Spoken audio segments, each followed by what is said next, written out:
Hello students, labour law के इस video lecture में आपका स्वागत है। इन दिनों में हम पढ़ रहे हैं द ट्रेड यूनियन एक्ट 1926, व्यवसाय संघ अधिनियम 1926। लेबर लॉ के ऊपर जहां ये 27वां वीडियो लेक्चर होगा, वहीं व्यवसाय संघ अधिनियम के ऊपर आप देख रहे हैं चौथा वीडियो लेक्चर। पिछले वीडियो लेक्चर में हमने शुरू किया था व्यवसाय संघों के रजिस्ट्रीकरण के बारे में।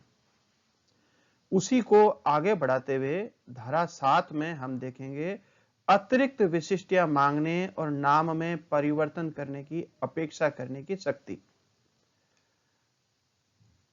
उपधारा 1 में लिखा हुआ है, रजिस्ट्रार अपना यह समाधान करने के प्रयोजन के लिए कि कोई आवेदन धारा 5 के उपबंधों का अनुपालन करता है या व्यवसाय संघ धारा 6 के अधीन रजिस्ट्रीकरण का हकदार है, अतिरिक्त जानकारी मांग सकेगा और जब तक ऐसी जानकारी नहीं दे दी जाती तब तक उस व्यवसाय संघ को रजिस्ट्रीकृत करने से इनकार कर सकेगा। रजिस्ट्रार के पास जब भी कभी एप्लीकेशन आई है ट्रेड यूनियन के रजिस्ट्रेशन के लिए, तो रजिस्ट्रार अपना समाधान करने के लिए प्रयोजन के लिए कि कोई आवेदन धारा 5 के उपबंधों का सारा अनुपालन करता है या नहीं करता, या व्यवसाय संघ की धारा 6 के अधीन रजिस्ट्रेशन का हकदार है या नहीं, पूरी डिटेल मांग सकेगा। और उस डिटेल में शामिल है व्यवसाय संघ की नियमावली, उनके जो अधिकारी है, उनके पदाधिकारी है, उनके सदस्य है, उनकी डिटेल मांग सकता है। और अगर ये डिटेल नहीं उपलब्ध कराई तो रजिस्ट्रेशन से इनकार कर सकता है। टाटा वर्कर्स यूनियन बनाम झारखंड राज्य एवं अन्य का मामला है 2002 का। इसमें झारखंड उच्च न्यायालय ने निर्णय दिया था। मामले में ऐसा था तथ्य कि यूनियन में दो परस्पर विरोधी गुट थे, इसलिए रजिस्ट्रार ने चुनाव के लिए पर्यवेक्षण का आदेश दिया, ऑब्जर्वेशन का आदेश दिया। झारखंड हाईकोर्ट ने आदेश दिया कि रजिस्ट्रार पदाधिकारियों के चुनाव में इस तरह से हस्तक्षेप नहीं कर सकते, चुनाव में ऑब्जर्वेशन नहीं रख सकते। अगर नियमावली में ही है कोई प्रावधान तो ऐसी स्थिति में खुद ट्रेड यूनियन तय करेगी। धारा 7 की उपधारा 2 में लिखा गया है कि यदि वह नाम जिसमें किसी व्यवसाय संघ के रजिस्ट्रीकृत किए जाने की प्रस्तावना है वही है जिसमें कोई अन्य विद्यमान व्यवसाय संघ रजिस्ट्रीकृत हुआ है, या रजिस्ट्रार की राय में ऐसे नाम से इतना अधिक सदृश है कि उससे जनता का या उस व्यवसाय संघों में से किसी भी सदस्य का धोखे में पड़ जाना संभाव्य है, तो रजिस्ट्रार रजिस्ट्रीकरण के लिए आवेदन करने वाले व्यक्तियों से अपेक्षा करेगा कि वे आवेदन में कथित व्यवसाय संघ के नाम को परिवर्तित कर दे, और जब तक ऐसा परिवर्तन नहीं कर दिया जाता तब तक उस संघों को रजिस्ट्रेशन करने से इनकार कर देगा।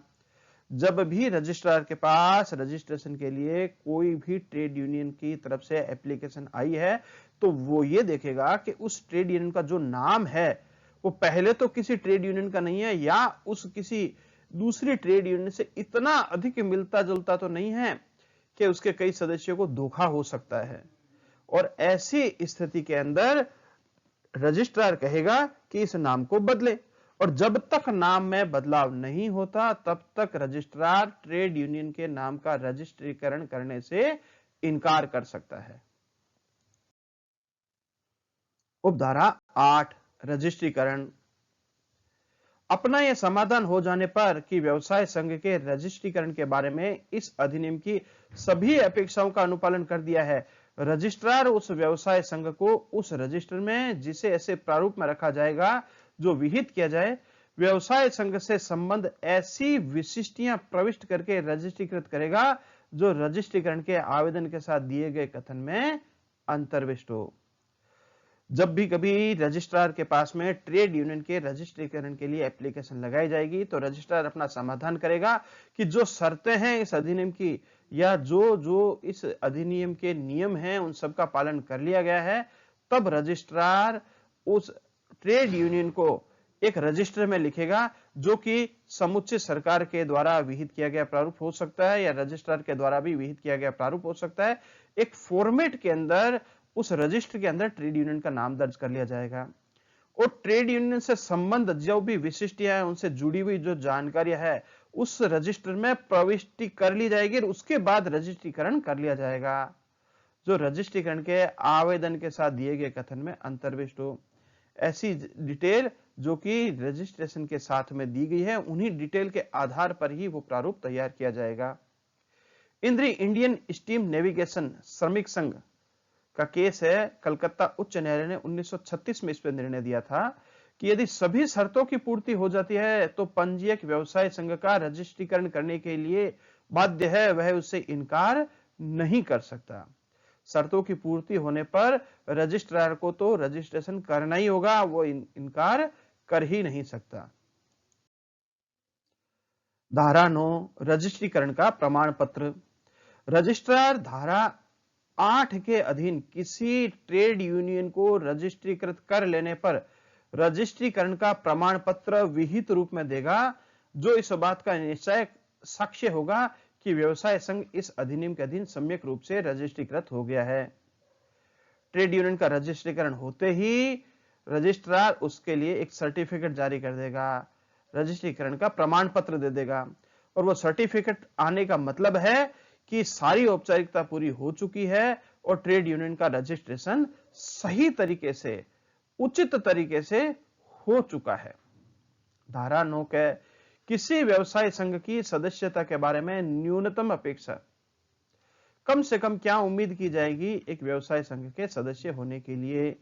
किसी रजिस्ट्रीकृत कर्मकार व्यवसाय संघ में ऐसे स्थापन या उद्योग में जिससे वह संसक्त लगे हुए या नियोजित कर्मकारों के न्यूनतम संख्या 7 के अधीन रहते हुए कम से कम 10% या 100 कर्मकार इनमें से जो भी कम हो उसके सदस्य ग्रुप में हमेशा ही बने रहेंगे। ये कम से कम उम्मीद की जाती है कि जो भी ट्रेड यूनियन का रजिस्ट्रेशन किया जा रहा है उसके कम से कम 7 सदस्य तो पदाधिकारी बने रहे या उनकी तरफ से आवेदन जो दिया जाए बने रहे। इसी के साथ ही जो उद्योग है उसके 10% कम से कम हो या कम से कम 100 कर्मचारी हो, इनमें से जो भी संख्या कम हो वह संख्या बरकरार रहे। लेकिन किसी भी स्थिति में चाहे कि उद्योग कितना ही छोटा हो, कम से कम 7 कर्मकार तो उस ट्रेड यूनियन से जुड़े हुए हमेशा ही रहेंगे। यह एक आवश्यक शर्त है, एक न्यूनतम शर्त है, यानी इतनी शर्त तो पालन करी ही जानी चाहिए। धारा 10 रजिस्ट्रीकरण का रद्द किया जाना। व्यवसाय संघ के रजिस्ट्रेशन का प्रमाण पत्र रजिस्ट्रार द्वारा व्यवसाय संघ के आवेदन पर ऐसी रीति से सत्यापित किया जाएगा जो विहित की जाए। कोई भी ट्रेड यूनियन है उसके रजिस्ट्रेशन का प्रमाण पत्र अटेस्टेड किया जाएगा, किसके द्वारा? वह रजिस्ट्रार के द्वारा अटेस्टेड किया जाएगा प्रमाण पत्र। कब? व्यवसाय संघ के आवेदन पर, और ऐसी रीति से अटेस्टेड किया जाएगा जो कि नियमों में विहित की जाए। आगे, यदि रजिस्ट्रार का समाधान हो जाता है कि प्रमाण पत्र जो लिया गया है, रजिस्ट्रेशन का जो प्रमाण पत्र लिया गया है, कपट या भूल से अभिप्राप्त किया गया है, या व्यवसाय संघ अस्तित्वहीन हो गया है, या उसने जानबूझकर और रजिस्ट्रार के सूचना मिलने के पश्चात इस अधिनियम के किसी उपबंध का उल्लंघन किया है, या किसी ऐसे नियम को जो किसी ऐसे उपबंध से असंगत है प्रवृत्त रहने दिया है, अथवा किसी ऐसे विषय का जिसका उपबंध धारा 6 के अधीन अपेक्षित है उपबंध करने वाले किसी नियम को विखंडित किया है। रजिस्ट्रार जब भी कभी सत्यापित करके रजिस्ट्रेशन का प्रमाण पत्र दे देता है उसको रद्द भी कर सकता है। कब कर सकता है? यदि रजिस्ट्रार का समाधान हो जाता है कि प्रमाण पत्र कपट या भूल से दिया गया है। जब भी कभी ऐसा रजिस्ट्रार को लगता है कपट या भूल से प्रमाण पत्र जारी करवा लिया है किसी ने, तो उस रजिस्ट्रेशन को रद्द कर सकता है। या व्यवसाय संघ अस्तित्वहीन हो गया है, व्यवसाय संघ का अब कोई अस्तित्व रहा ही नहीं है, या उसने जानबूझकर और रजिस्ट्रार से सूचना मिलने के पश्चात इस अधिनियम के उपबंध का उल्लंघन किया। यहां शर्त है जानबूझकर। भूलवश अगर किसी शर्त का उल्लंघन हो गया है तो ऐसी स्थिति के अंदर रजिस्ट्रेशन रद्द करने का आधार नहीं होगा। जैसे ऑडिट हर साल करवानी होती है, जानबूझकर ऑडिट नहीं करवाई तो रजिस्ट्रेशन कैंसिल करने का आधार होगा, लेकिन भूलवश किसी वित्तीय वर्ष में ऑडिट नहीं करवा सका या कुछ डॉक्यूमेंट में देरी हो गई है तो वह रजिस्ट्रेशन रद्द करने का आधार नहीं होगा। या किसी ऐसे नियम को जो किसी ऐसे उपबंध से असंगत प्रवृत्त रहने दिया जाए, इस ऐसा नियम बनाया गया ट्रेड यूनियन का जो कि ट्रेड यूनियन एक्ट के असंगत है, तब भी रजिस्ट्रेशन रद्द किया जा सकता है। अथवा किसी ऐसे विषय का जिसका उपबंध धारा 6 के अधीन अपेक्षित है, उपबंध करने वाले किसी नियम को विखंडित किया गया है, धारा 6 की शर्तों का उल्लंघन कर दिया गया है, तब भी रजिस्ट्रेशन को रद्द किया जा सकता है। इसी तरह से उपधारा ग में लिखा गया है, यदि रजिस्ट्रार का यह समाधान हो जाता है कि किसी रजिस्ट्रीकृत कर्मकार व्यवसाय संघ में सदस्यों की अपेक्षित संख्या नहीं रही है, प्रत्याहृत या रद्द किया जा सकता है। कभी भी ट्रेड यूनियन है, उसकी जो न्यूनतम सदस्य संख्या है अब वो रही नहीं है, तब भी उसका रजिस्ट्रेशन कैंसिल किया जा सकता है या रजिस्ट्रेशन को वापस लिया जा सकता है। परंतु प्रमाण पत्र को व्यवसाय संघ के आवेदन पर से अन्यथा प्रत्याहृत या रद्द करने से पूर्व रजिस्ट्रार व्यवसाय संघ को लिखित रूप में कम से कम 2 मास की पूर्व सूचना देगा, जिसमें वह आधार विनिर्दिष्ट किया जाएगा जिस पर उस प्रमाण पत्र को प्रत्याहृत या रद्द करना प्रस्तावित है। दूसरे शब्दों में प्रमाण पत्र एक बार जारी कर दिया जाता है, अब उसके रद्द करने का आवेदन अगर ट्रेड यूनियन के द्वारा ही दिया गया है तब तो उस पर विचार किया ही जा सकता है, उसको प्रत्याहृत या रद्द किया ही जा सकता है। लेकिन ट्रेड यूनियन के द्वारा ऐसी एप्लीकेशन नहीं लगाई गई है, व्यवसाय संघ के आवेदन पर से अन्यथा यानी कि ट्रेड यूनियन के अलावा किसी ने रजिस्ट्रेशन को रद्द करने या प्रत्याहृत करने के लिए आवेदन लगाया है, तो पूर्व उससे रजिस्ट्रार के लिए क्या शर्त होगी कि ट्रेड यूनियन को कम से कम 2 महीने का नोटिस देगा कि किसी थर्ड पर्सन के द्वारा आपके ट्रेड यूनियन के रजिस्ट्रेशन को कैंसिल करने के लिए, उसके रजिस्ट्रेशन को रद्द करने के लिए हमारे पास एप्लीकेशन आई है, तो ट्रेड यूनियन को सूचना देगा और उसको सुनवाई का अवसर देगा। और साथ ही साथ उस सूचना में वे आधार भी बताए जाएंगे जिन आधार पर कोई थर्ड पर्सन ट्रेड यूनियन के रजिस्ट्रेशन को कैंसिल करवाना चाहता है। केस है वो देखते हैं। आरजी डिसूजा बनाम पूना कर्मचारी यूनियन 2015 का केस है, सुप्रीम कोर्ट ने इसे निर्णित किया है। यूनियन के रजिस्ट्रेशन को रद्द करने का प्रार्थना पत्र ऐसे व्यक्ति द्वारा नहीं दिया जा सकता जो किसी भी प्रकार से यूनियन से संबंध नहीं माना जा सकता, जिसका यूनियन में कोई हित ही नहीं है, जिसका किसी तरह से कोई जुड़ाव ही नहीं है। ऐसे सदस्य ने रजिस्ट्रेशन को रद्द करने के लिए एप्लीकेशन लगाई तो उस पर विचार नहीं किया जा सकता, भले ही ऐसे मामले में कपटपूर्ण तरीके से ट्रेड यूनियन का रजिस्ट्रेशन का आधार लिया गया हो, भले ही वह कह रहा हो कि साहब ट्रेड यूनियन का रजिस्ट्रेशन कपटपूर्ण तरीके से किया जा रहा है और उसको जुड़ाव ही नहीं है। ऐसी स्थिति में रजिस्ट्रार खुद जरूर कार्यवाही कर सकता है, थर्ड पर्सन के आधार पर कार्यवाही नहीं करेगा। Tata electric company officers guild बनाम रजिस्ट्रार ऑफ ट्रेड यूनियन का केस है 1994 का। ट्रेड यूनियन का रजिस्ट्रेशन तभी निरस्त किया जा सकता है जब जानबूझकर इस अधिनियम के प्रावधानों का उल्लंघन किया गया। शर्त क्या है? जानबूझकर, अर्थात गलतफहमी या भूलवश किसी लेखा वर्ष की विवरणी प्रस्तुत नहीं कर पाने पर रजिस्ट्रेशन निरस्त नहीं किया जा सकता। यह मैं पहले बता चुका हूं कि जानबूझकर ट्रेड यूनियन के नियमों का उल्लंघन होने पर ही ट्रेड यूनियन का रजिस्ट्रेशन निरस्त किया जा सकता है।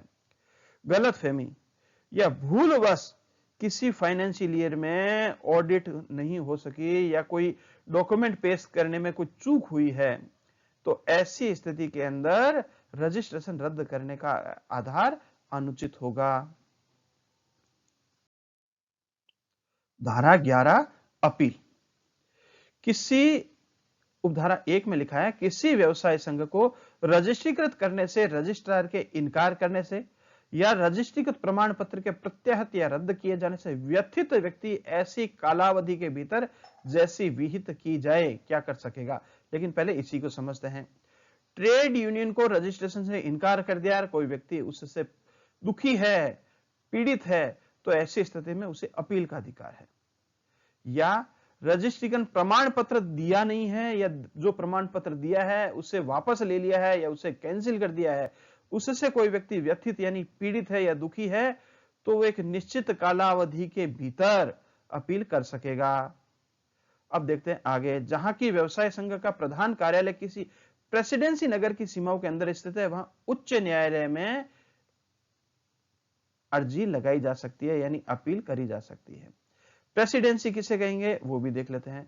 सन 1926 में बना था ये अधिनियम, और प्रेसिडेंसी उस समय थी कलकत्ता प्रेसिडेंसी, मद्रास प्रेसिडेंसी और बंबई प्रेसिडेंसी। ये 3 प्रेसिडेंसी थी और बाकी जो क्षेत्र थे वो मुफस्सिल एरिया था। तो ये ऐसा आप लीगल हिस्ट्री में इसकी डिटेल देख चुके हैं। जहां की ट्रेड यूनियन का प्रधान कार्यालय किसी प्रेसिडेंसी नगर की सीमाओं के अंदर स्थित है, वहां हाईकोर्ट के अंदर अपील करी जा सकती है। और जहां की प्रधान कार्यालय किसी ऐसे क्षेत्र में स्थित है जो किसी श्रम न्यायालय या औद्योगिक अधिकरण की अधिकारिता के भीतर आता है, वहां यथास्थिति उस न्यायालय या अधिकरण में।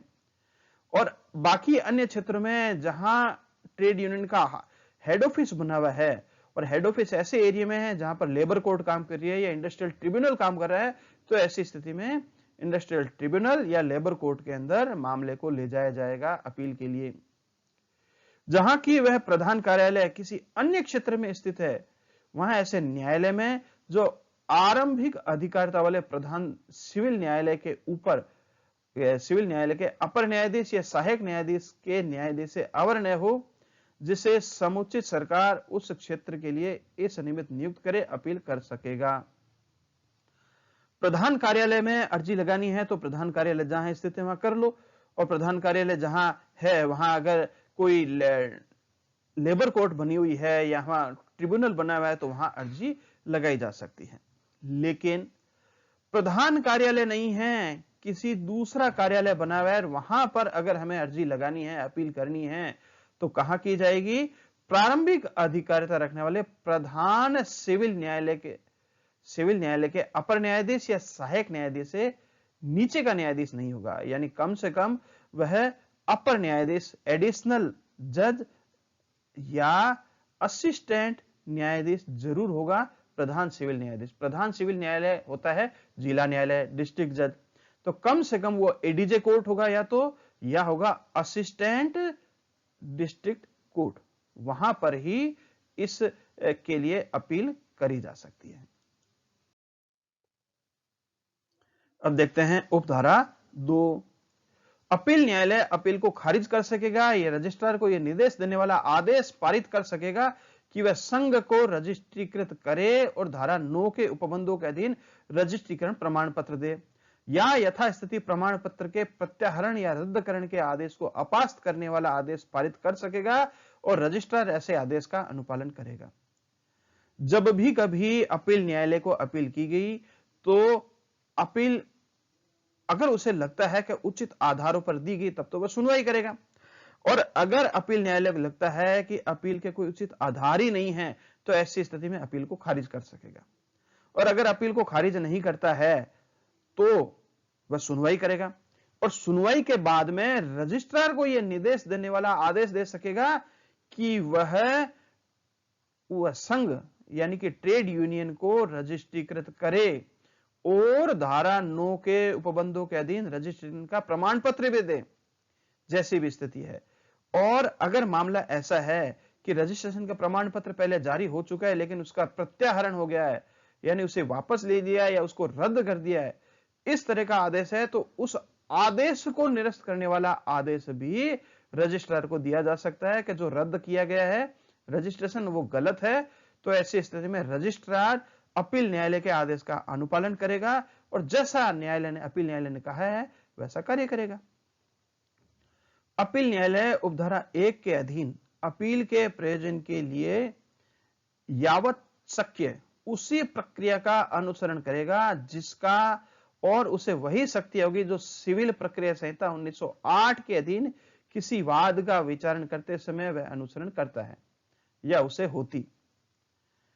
जो भी अपील न्यायालय होगा उसे कौन सी शक्तियां होगी? जो सीपीसी 1908 के अधीन एक अपील न्यायालय को जो भी शक्तियां दी गई है वह सभी शक्तियों का उसी अनुसार और वह प्रक्रिया भी उसी अनुसार पालन करेगा जो उसे सिविल न्यायालय के रूप में प्राप्त है। और यह भी निर्देश दे सकेगा कि अपील का पूरा खर्चा या उसका कोई भाग किसके द्वारा संदिग्ध किया जाएगा, और ऐसे खर्चे उसी प्रकार वसूल किए जाएंगे मानव संहिता के अधीन किसी वाद में अधिनिर्णय दिए गए हों। अब उस अपील का जो खर्चा है उसके लिए भी तय कर सकेगा अपील न्यायालय के उस खर्चे को देना किसे है। और अगर उस खर्चे को कोई नहीं देता है तो उसकी वसूली के लिए जो सीपीसी में प्रावधान है, उन प्रावधानों के अंतर्गत ही वह वसूली कर सकेगा उन खर्चों की जो कि अपील में लगे हैं। इसमें साक्ष्यों को बुलाने का खर्चा, किसी प्रतिवादी को बुलाने का खर्चा, प्रतिवादी को जो परेशानी होती है उसका खर्चा, ये सभी इसमें शामिल है। इसी तरह से अगर कोई गलत मुकदमा है, झूठी अपील की गई है, तो जो भी जुर्माना लगना है वह भी लगाया जा सकता है।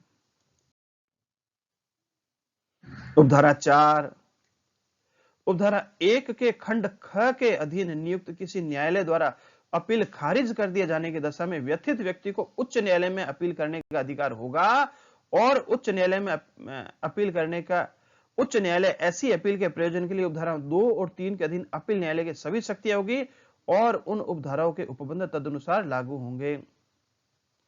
अगर किसी जिला न्यायालय ने या जिला न्यायालय के अधीनस्थ एडिशनल जिला न्यायालय ने या अतिरिक्त जिला न्यायालय ने कोई अपील को खारिज कर दिया तो हाईकोर्ट में उसकी अपील हो सकेगी और हाईकोर्ट जो है उस अपील के लिए उसी तरह से सुनवाई करेगा जैसी उन उपधाराओं के अंतर्गत जिला न्यायालय या उनकी शक्तियां है। उन सभी शक्तियों का प्रयोग हाईकोर्ट अब कर सकेगा। धारा 12 रजिस्ट्रीकृत कार्यालय, रजिस्ट्रीकृत व्यवसाय संघ को दी जाने वाली सभी संसूचनाएं और सूचनाएं उसके रजिस्ट्रीकृत कार्यालय के पते से भेजी जा सकेगी। प्रधान कार्यालय के पते में हुई किसी तब्दीली की सूचना ऐसी तब्दीली के 14 दिन के भीतर रजिस्ट्रार को लिखित रूप में दी जाएगी और बदला हुआ पता धारा 8 में विनिर्दिष्ट रजिस्टर में अभिलिखित कर दिया जाएगा। कोई भी ट्रेड यूनियन है, उसको कोई सूचना देनी है या उसको सूचना प्राप्त करनी है तो वह रजिस्ट्रीकृत जो कार्यालय है उसका जो भी रजिस्टर्ड ऑफिस का है उसके एड्रेस पर भेजी जा सकती है। और हेड ऑफिस के पते में अगर कभी भी कोई बदलाव हो जाता है तो जब भी हेड ऑफिस के एड्रेस में कोई बदलाव आया उसके 14 दिन के भीतर रजिस्ट्रार को सूचना देनी होगी। और जिस तरह से नए ट्रेड यूनियन का रजिस्ट्रेशन होता है तब ट्रेड यूनियन का नाम और पता लिखा जाता है, वहीं धारा 8 के उपबंधों का पालन करते हुए रजिस्टर में उसे नए सिरे से लिख दिया जाएगा जो नया पता है, लेकिन पुराना पता भी यथास्थान रखा जाएगा, उसे डिलीट नहीं किया जाएगा। धारा 13 रजिस्ट्रीकृत व्यवसाय संघों का निगमन, इनकॉर्पोरेशन। हर रजिस्ट्रीकृत व्यवसाय संघ उस नाम का एक निगमित निकाय होगा जिसमें उसे रजिस्ट्रीकृत किया गया है और उसका शाश्वत उत्तराधिकार होगा, उसकी सामान्य मुद्रा होगी तथा उसे जंगम संपत्ति और स्थावर संपत्ति दोनों को ही अर्जित करने और धारित करने की तथा संविदा करने की शक्ति होगी और उक्त नाम से वह वाद लाएगा और उस पर वाद लाया जा सकेगा। जो भी ट्रेड यूनियन होगी वो एक कंपनी की तरह, जिस तरह से एक कंपनी निगमित निकाय होती है, बॉडी कॉर्पोरेट होती है या कॉर्पोरेट बॉडी होती है, उसी तरह से ट्रेड यूनियन को भी एक कंपनी की तरह, एक सोसाइटी की तरह, एक फर्म की तरह निगमित निकाय माना जाएगा। साथ ही साथ उसका शाश्वत उत्तराधिकार होगा, यानी अब ट्रेड यूनियन कभी मर नहीं सकती, उसका उत्तराधिकार होगा। उत्तराधिकारी आते रहेंगे जाते रहेंगे, पदाधिकारी आते रहेंगे जाते रहेंगे, सदस्य भी आते रहेंगे जाते रहेंगे, लेकिन ट्रेड यूनियन अब भी बनी रहेगी। ट्रेड यूनियन मरेगी नहीं, इंसान छोड़ सकता है, मर सकता है, इस्तीफा दे सकता है, लेकिन ट्रेड यूनियन शाश्वत रूप से बनी रहेगी जब तक कि ट्रेड यूनियन का रजिस्ट्रेशन निरस्त नहीं कर दिया जाता। ट्रेड यूनियन की सामान्य मुद्रा होगी, यानी एक उसकी मोहर होगी, उसकी सील होगी और उस सील के अंतर्गत काम करेगा। साथ ही साथ ट्रेड यूनियन को चल और अचल संपत्ति रखने का अधिकार होगा। बॉडी कॉर्पोरेट का यह राइट होता है कि कोई भी ट्रेड यूनियन है वह संपत्ति रख सकती है, संपत्ति खरीद सकती है, संपत्ति बेच सकती है, चाहे वो चल हो या अचल हो। चल संपत्ति को बैंक में भी रखा जा सकता है और अचल संपत्ति जो संपत्ति के रूप में है, जमीन के रूप में है, कोई ऑफिस, कार्यालय या फैक्ट्री के रूप में हो सकती है, किसी भी रूप में अपनी संपत्ति को अर्जित कर सकेगी, धारित कर सकेगी। इसी के साथ ही चूंकि इसे बॉडी कॉर्पोरेट मान लिया गया, एक निगमित निकाय की श्रेणी में रख लिया गया है, इसलिए ट्रेड यूनियन कोई संविदा करने की शक्ति रखेगी, किसी के साथ में कोई एग्रीमेंट कर सकेगी, कोई कॉन्ट्रैक्ट कर सकेगी और ट्रेड यूनियन अपने नाम से कोई वाद ला सकेगी और ट्रेड यूनियन के ऊपर भी कोई वाद लाया जा सकेगा। यह सरल शब्दों में कहें तो निगमित निकाय के जो गुण हैं अब वह ट्रेड यूनियन के अंतर्गत आ जाएंगे। धारा 14 कतिपय अधिनियमों का रजिस्ट्रीकृत व्यवसाय संघों का लागू न होना। निम्नलिखित अधिनियम अर्थात सोसाइटी रजिस्ट्रीकरण अधिनियम 1860, सहकारी सोसाइटी अधिनियम 1912, कंपनी अधिनियम 1956 किसी भी रजिस्ट्रीकृत व्यवसाय संघों को लागू न होंगे और ऐसे किसी अधिनियम के अधीन हुआ ऐसे किसी व्यवसाय संघ का रजिस्ट्रीकरण शून्य होगा। अगर कोई ट्रेड यूनियन है तो उसका रजिस्ट्रीकरण ट्रेड यूनियन एक्ट 1926 के अंतर्गत ही होगा और अगर ट्रेड यूनियन का रजिस्ट्रीकरण सोसाइटी रजिस्ट्रीकरण अधिनियम के अंतर्गत करवा लिया गया तो वह शून्य होगा। इसी तरह से ट्रेड यूनियन का रजिस्ट्रीकरण सहकारी सोसाइटी अधिनियम 1912 के अंतर्गत करवा लिया तब भी वह शून्य माना जाएगा और ट्रेड यूनियन का रजिस्ट्रेशन कंपनी अधिनियम 1956 के अंतर्गत करवा लिया गया तब भी उसे शून्य माना जाएगा। सरल शब्दों में कहे तो ट्रेड यूनियन का रजिस्ट्रेशन करवाने के लिए ट्रेड यूनियन एक्ट 1926 का ही सहारा लेना होगा और किसी अधिनियम में इसका रजिस्ट्रेशन नहीं करवाया जा सकता। इसी के साथ ही लेबर लॉ के ऊपर 27वां वीडियो लेक्चर और ट्रेड यूनियन के ऊपर चौथा वीडियो लेक्चर यहीं समाप्त होता है। मैं भरत कुमार जाजड़ा इस वीडियो को देखने के लिए आपको बहुत बहुत धन्यवाद देता हूं। फिर मिलेंगे, तब तक के लिए जय हिंद।